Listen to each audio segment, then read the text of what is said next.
ಪತ್ರಿಕಾಗೋಷ್ಠಿಯಲ್ಲಿ ನಾನು ತುಂಬ ಸ್ಪಷ್ಟವಾಗಿ ಹೇಳಿದ್ದೆ. ಕರ್ನಾಟಕ ರಾಜ್ಯದಲ್ಲಿ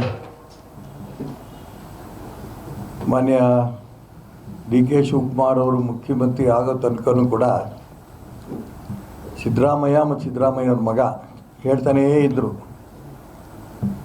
ಸಿದ್ದರಾಮಯ್ಯನವರೇ ಮುಖ್ಯಮಂತ್ರಿಯಾಗಿ ಕೊನೆ ತನಕ ಇರ್ತಾರೆ, 5 ವರ್ಷದ ತನಕನೂ, ಮತ್ತು ಅವರೇ ಮುಖ್ಯಮಂತ್ರಿ ಇರ್ತಾರೆ. ಅದಕ್ಕೋಸ್ಕರ ನಿಮ್ಮ ಪ್ರಶ್ನೆಗೆ ಉತ್ತರ ಕೊಟ್ಟೆ ನಾನು.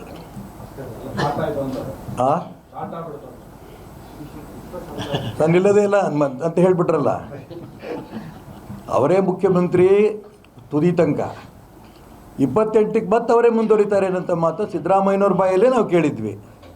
ಅವ್ರ ಮಗನೂ ಹೇಳಿದ್ದ, ಅವ್ರ ಹಿಂಬಾಲಕರು ಹೇಳಿದರು. ಈ ಎಲ್ಲ ಅವರ ಹಿಂಬಾಲಕರು ಸ್ವಲ್ಪ ಒತ್ತಡ ಮಾಡಲಿ, ಮತ್ತೆ ನಿಂತ್ಕೊಳ್ಳಿ ಅಂತೇಳಿ ಈ ಡೊಳ್ಳು ಬಡ್ಡಿ ಬಾರಿಸ್ತಾರೆ ನೋಡ್ರಿ, ಹಾಗೆ ಡೊಳ್ಳೊಂದಿಷ್ಟು ಜನ ಬಾರಿಸ್ಲಿ ಅಂತ ಅವ್ರು ಇವತ್ತು ಸ್ವಲ್ಪ ಮುಂಚೆನೇ ಹೇಳಿದ್ದಾರೆ. ಬರಗಾಲದಂತೂ ಪರಿಸ್ಥಿತಿ ನಾನು ಹೇಳಿದ್ನಲ್ಲ, 100 ವರ್ಷದಿಂದ ಈಚೆ ಇಂಥದ್ದು ವಿಚಿತ್ರವಾದ ಬರಗಾಲ ನಾವು ಕಂಡಿರಲಿಲ್ಲ. ಮತ್ತೆ ಹೇಳ್ತಾ ಇದ್ದಾರೆ ಕಾಂಗ್ರೆಸ್ಸಿನ ನಾಯಕರೆಲ್ಲ, ಕೇಂದ್ರ ಸರ್ಕಾರ ತಕ್ಷಣ ನೆರವು ಬರಬೇಕು. ಇವತ್ತು ಮಾನ್ಯ ಮುಖ್ಯಮಂತ್ರಿಗಳು ದೆಹಲಿನಲ್ಲಿ MP ಗಳಿಗೆ ಮೀಟಿಂಗ್ ಮಾಡ್ತಾ ಇದ್ದಾರೆ. ಬರ ಪರಿಹಾರಕ್ಕೆ ಹೆಚ್ಚಿನ ಹಣವನ್ನು ಬಿಡುಗಡೆ ಮಾಡೋದಕ್ಕೆ ನೀವು ಸಹಕಾರ ಕೊಡಬೇಕು, ಹೇಳಬೇಕು ಪ್ರಧಾನಮಂತ್ರಿಯವರಿಗೆ ಅಂತ. ಅಪ್ಪ, ಎಷ್ಟು ನೀನು ಬರದ್ದು ನಷ್ಟ ಆಗಿದೆ, ಸರ್ವೆ ಆಗಿಲ್ಲ ರಾಜ್ಯದಲ್ಲಿ. ಸರ್ವೆ ಮಾಡಬೇಕಾದಂಥ ಅಧಿಕಾರಿಗಳನ್ನ SIR ಬಳಸ್ಕೋತಾ ಇದ್ದಾರೆ.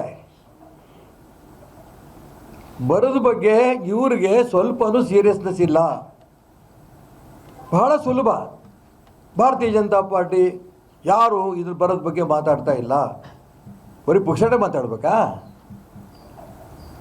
ಯಾವ ತಾಲೂಕಲ್ಲಿ ಎಷ್ಟೆಷ್ಟು ಬೆಳೆ ನಷ್ಟ ಆಗಿದೆ, ಯಾವ ಬೆಳೆ ನಷ್ಟ ಆಗಿದೆ, ನಾವು ಇಷ್ಟು ಕೊಡ್ತೀವಿ, ಕೇಂದ್ರ ಸರ್ಕಾರ ಇಷ್ಟು ಕೊಡಬೇಕು, ಇಷ್ಟು ಒಟ್ಟು ನಷ್ಟ ಆಗಿದೆ ಅನ್ನೋದನ್ನು ಅಂಕಿಅಂಶದ ಸಮೇತ ಕೇಂದ್ರ ಸರ್ಕಾರಕ್ಕೆ ಕಳಿಸಿದ್ರೆ ಅವರು ಇನ್ನೂ ಬರ್ತಾರೆ ವೆರಿಫೈ ಮಾಡೋದಕ್ಕೆ. ಕೇಂದ್ರ ತಂಡ ಇನ್ನೂ ಬಂದಿಲ್ಲ. ಅದಕ್ಕೋಸ್ಕರ ಬೇಜವಾಬ್ದಾರಿ ಒಂದು ಸರ್ಕಾರ 136 ಜನನ ಕರ್ನಾಟಕ ರಾಜ್ಯದ ಜನ ಗೆಲ್ಲಿಸಿ ಹಣೆ ಚಚ್ಕೋಬೇಕು, ಬಹಳ ದೊಡ್ಡ ತಪ್ಪು ಮಾಡಿದ್ವಿ ಅಂತ. ಇಂಥ ಒಂದು ಪರಿಸ್ಥಿತಿ ಬಂದೋಗಿದೆ ಕರ್ನಾಟಕ ರಾಜ್ಯಕ್ಕೆ. ನಾನು ಅದಕ್ಕೋಸ್ಕರ ರಾಜ್ಯದ ಮುಖ್ಯಮಂತ್ರಿಗಳಿಗೆ, ಕಾಂಗ್ರೆಸ್ ಸರ್ಕಾರಕ್ಕೆ ಟೀಕೆ ಮಾಡೋದಷ್ಟೇ ನನ್ನ ಕೆಲಸ ಅಲ್ಲ, ನನ್ನ ಮನವಿ. ಇರೋಷ್ಟು ಜನ, ನೀವು 13 ಜನ ಮಂತ್ರಿಗಳಿದ್ದೀರಿ, ದೆಹಲಿ ಯಾರು ಹೋಗ್ತಾರೋ ಹೋಗಲಿ, ಕ್ಯಾಬಿನೆಟ್ ಆಗಬೇಕು, ಯಾವತ್ತಾಗುತ್ತೋ ಗೊತ್ತಿಲ್ಲ. 6ನೇ ತಾರೀಕು ಇದ್ದಿದ್ದು ಅಧಿವೇಶನ 15 ಅಂತ ಆಗ್ಯಾರ, 15ಕ್ಕಾರು ಅಧಿವೇಶನ ಆಗಲಿ. ಮತ್ತು ನೀವು ಕ್ಯಾಬಿನೆಟ್ ಆಗಿಲ್ಲ ಅಂತ ಅಕಸ್ಮಾತ್ ಆಗಲಿಲ್ಲ ಆದರೆ 15ರೊಳಗೆ ಮತ್ತು ಮುಂದಿನ ಕತೆ ಏನು? ಮತ್ತೆ ಅಧಿವೇಶನ ಮುಂದೆ ಹಾಕ್ತೀರಾ? ಒಂದು ಸರ್ಕಾರ ಅಂತ ಬೇಕಲ್ಲ ರಾಜ್ಯಕ್ಕೆ. ಉಸ್ತುವಾರಿ ಸಚಿವರುಗಳಿಲ್ಲ, ಅವ್ರ ಹತ್ರ ಹೋಗಿ ರಿಕ್ವೆಸ್ಟ್ ಮಾಡ್ಕೊಳಕ್ಕೆ. ಒಬ್ಬೊಬ್ಬರು 3 ಜಿಲ್ಲೆ ತಗೊಂಡಿದ್ದಾರೆ. ಅದಕ್ಕೋಸ್ಕರ ಸರ್ಕಾರಕ್ಕೆ, ನಮ್ಮದು ಒಂದು ರಾಜ್ಯ ಸರ್ಕಾರ ಇದೆ, 136 ಜನ ಶಾಸಕರನ್ನ ಗೆಲ್ಲಿಸಿದ್ದಾರೆ, ಸಮಸ್ಯೆಗಳನ್ನು ಪರಿಹಾರ ಮಾಡಬೇಕು, ರೈತರ ಸಂಕಷ್ಟಗಳನ್ನು ಕೇಳಬೇಕು. ಈ ದಿಕ್ಕಿನಲ್ಲಿ ರೈತರ ಜಮೀನುಗಳಿಗೆ ಹೋದರೆ ಗೊತ್ತಾಗುತ್ತೆ. ಮುಖ್ಯಮಂತ್ರಿಗಳೊಬ್ಬರು ಅಡ್ಡಾಡ್ತಾ ಇದ್ದಾರೆ, ಸಾಕಾಗಲ್ಲ. ಅಧಿಕಾರಿಗಳಿಗೆ ಎಚ್ಚರಿಕೆ, ಏನೇ ತೊಂದರೆ ಆದರೂ ಕೂಡ ಬರೋದಿದ್ದ ನೀವು ಜಿಲ್ಲಾಧಿಕಾರಿಗಳ ಇದಕ್ಕೆ ಕಾರಣರಾಗ್ತೀರಿ. ಎಚ್ಚರಿಕೆ ಕೊಡೋಕೆ ಮುಖ್ಯಮಂತ್ರಿ ಇರೋದು. ಬರೋದು ರಿಪೋರ್ಟ್ ಅಂತ ತಗೊಳೋದಕ್ಕೆ ನಿಮ್ಮ ಶಾಸಕರನ್ನಾರು ಕಳಿಸಿ. ಎಲ್ಲ ಮಂತ್ರಿಗಳಾಗಬೇಕು ಅಂತ 40 ಜನ ಶಾಸಕರು ಡೆಲ್ಲಿಲಿ ಹೋಗಿ ಕೂತ್ಬಿಟ್ಟಿದ್ದಾರೆ. ಬರೋದ ಬಗ್ಗೆ ದಯವಿಟ್ಟು ಸೀರಿಯಸ್ ತಗೋಬೇಕು, ಇದು ನನ್ನ ಪ್ರಾರ್ಥನೆ.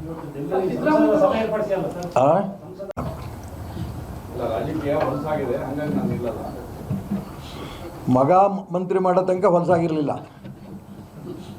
ಮಗನ ಮಂತ್ರಿ ಮಾಡಾಯ್ತಲ್ಲ, ಅತ್ಲ ಖರ್ಗೆ ಅವ್ರ ಮಗನ ಮಾಡಿಕೊಂಡ್ರು. ಇನ್ನು ಉಳಿದಾರ ಪಾಪ ಅವರಪ್ಪಂದ್ರೆ ಯಾರು ಮುಖ್ಯಮಂತ್ರಿಗಳಾಗಲೇ AICC ಅಧ್ಯಕ್ಷ ಆಗಲಿಲ್ಲ. ನಾನು ಅದಕ್ಕೋಸ್ಕರ ಅದೇ ಅಜಯ್ ಸಿಂಗ್ ಏನು ಪಾಪ ಮಾಡಿದ್ರು ಅಂತ.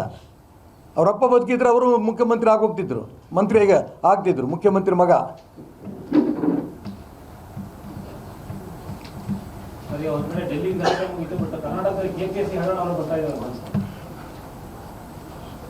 ಡೆಲ್ಲಿ ಮುಗೀತು ಅಂತ ನೀವು ಹೇಳ್ತಾ ಇದ್ದೀರಾ.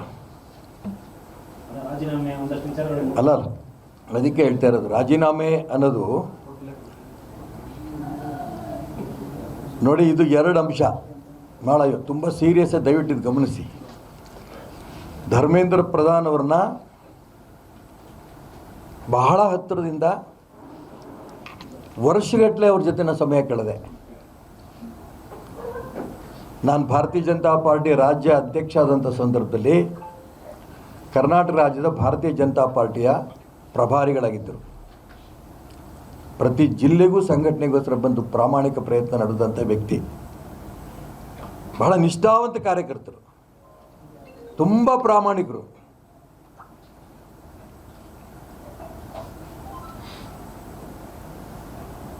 ಯಾರು ಮಾಡಿದ ತಪ್ಪು ಯಾರಿಗೆ ಹಾಕ್ತಿದ್ದೀರಿ?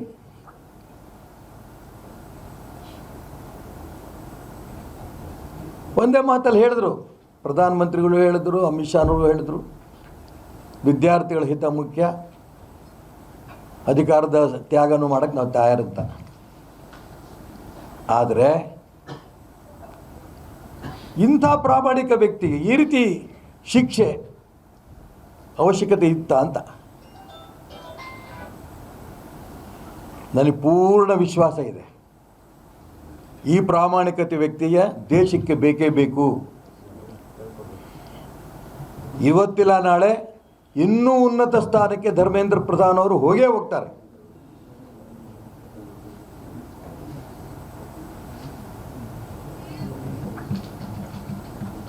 ತುಂಬ ನೊಂದು ಹೇಳ್ತಾ ಇದ್ದೀನಿ, ಅವಂಥ ವ್ಯಕ್ತಿ ರಾಜೀನಾಮೆ ಕೊಟ್ಟರಲ್ಲ, ಅದು ಪ್ರಾಮಾಣಿಕತೆ ಅಂತ ಇದ್ದಿದ್ದೇ ತಪ್ಪ.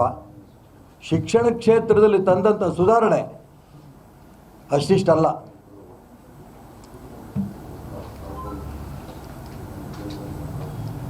ನೀವು ಚಳುವಳಿ ಮುಗೀತು ಅಂದ್ರಿ, ಚಳುವಳಿ ಅಲ್ಲ ಇದು, ಇದೊಂದು ಧಗ್ಗೆ. ಚಳುವಳಿಯ ಉದ್ದೇಶ ಕೇವಲ ವಿದ್ಯಾರ್ಥಿಗಳ ಹಿತ ಕಾಪಾಡೋದಾಗಿದ್ದರೆ ಸಂತೋಷ ಆಗ್ತಿತ್ತು. ನಿಜ, ವಿದ್ಯಾರ್ಥಿಗಳು ಇದರಲ್ಲಿ ಸಾಕಷ್ಟು ಜನ ಇದ್ದರು. ದೇಶ ವಿದೇಶಗಳಿಂದ ಜನ ಬಂದರು, ದೇಶ ವಿದೇಶದಿಂದ ಹಣ ಬಂತು. ಉಗ್ರಗಾಮಿಗಳು ಹೇಳ್ತಾರೆ 1 ಕೋಟಿ ರೂಪಾಯಿ ನಾನು ಹಣ ಕೊಡ್ತೀನಿ ಚಳುವಳಿ ಮುಂದುವರಿಸಿ. ಯಾವ ವಿದ್ಯಾರ್ಥಿ ಆತ? ಪಾಕಿಸ್ತಾನದಿಂದ ಇಲ್ಲಿ ಬಂದಿದ್ದಾರೆ, ಬಾಂಗ್ಲಾದಿಂದ ಇಲ್ಲಿ ಬಂದಿದ್ದಾರೆ, ಇನ್ನೂ ಅನೇಕ ವಿದೇಶಗಳಿಂದ ಬಂದಿದ್ದಾರೆ. ಅವ್ರ ಉದ್ದೇಶ ಏನು? ವಿದ್ಯಾರ್ಥಿಗಳಿಗೆ ಅನುಕೂಲ ಆಗಬೇಕು ಅಂತ ಪಾಕಿಸ್ತಾನ, ಬಾಂಗ್ಲಾ, ಬೇರೆ ಬೇರೆ ದೇಶದಿಂದ ಬಂದರೆ ಇಲ್ಲಿಗೆ ರುಚಿ ಕಂಡುಬಿಟ್ಟಿರು. ನೇಪಾಳ ಸರ್ಕಾರವನ್ನು ಅರಾಜಕತೆಯಿಂದ ಬಿಡಿಸಿದ್ರು, ಬಾಂಗ್ಲಾ, ಶ್ರೀಲಂಕಾ ಬಿಡಿಸಿದ್ರು. ಯಾವುದೇ ಕಾರಣಕ್ಕೂ ಇದು ಹಿಂದೂಸ್ತಾನ, ಬಾಂಗ್ಲಾ, ಶ್ರೀಲಂಕಾ, ನೇಪಾಳ ಅಲ್ಲ, ಹಿಂದೂಸ್ತಾನ. ಇದು ಧರ್ಮಭೂಮಿ, ಇದು ಪ್ರಜಾಪ್ರಭುತ್ವದ ಭೂಮಿ, ಇದು ಸಂವಿಧಾನಕ್ಕೆ ಬೆಲೆ ಕೊಡುವಂಥ ಭೂಮಿ. ಇದು ಈ ಭೂಮಿನ ಅರಾಜಕತೆ ಉಂಟು ಮಾಡಿ ಸರ್ಕಾರವನ್ನು ಕೆಡವಿ ಈ ದುಷ್ಟಶಕ್ತಿಗಳು ಕೈಯಲ್ಲಿ ಹಿಡಿಯುವಂಥ ಪ್ರಯತ್ನ ನಡೆಸ್ತಾರಲ್ಲ, ಇದು ಯಾವುದೇ ಕಾರಣಕ್ಕೂ ಕೂಡ ಈ ಧರ್ಮಭೂಮಿಯಲ್ಲಿ ಆಗಲ್ಲ.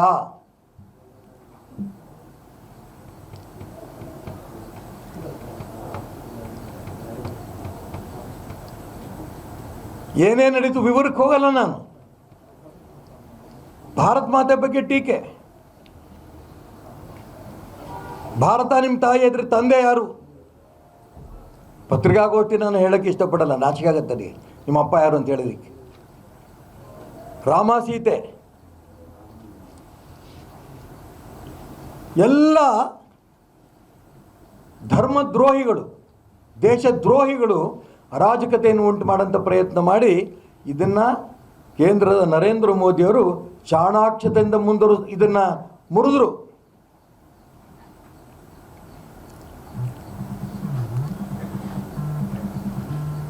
ತನಿಖೆಗೆ ಹಾಕಿದಾಗ ಆಗಲೇ ಫಾಸ್ಟ್ ಟ್ರ್ಯಾಕ್ ಕೋರ್ಟ್ ಬರುತ್ತೆ, ರಿಪೋರ್ಟ್ ವರದಿ ಬರುತ್ತೆ. ಯಾವ್ಯಾವ ದೇಶದ್ರೋಹಿಗಳಿದ್ದರು, ಯಾವ್ಯಾವ ವ್ಯಕ್ತಿಗಳಿದ್ದರು, ಯಾವ್ಯಾವ ದೇಶದ್ರೋಹಿ ಸಂಘಟನೆಗಳಿದ್ರು ಹಿಂದಿದೆ.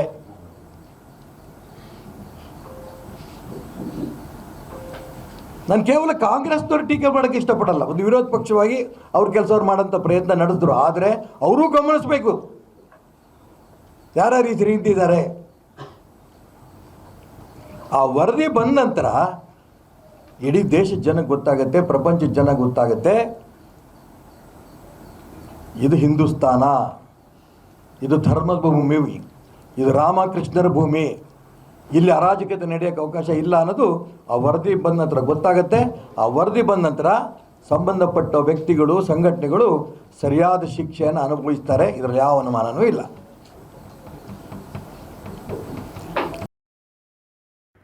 ರಾಜಧಾರಿ ಟಿವಿ, ಅಡೆತಡೆ ಇಲ್ಲದ ಪ್ರಜಾದಾರಿ.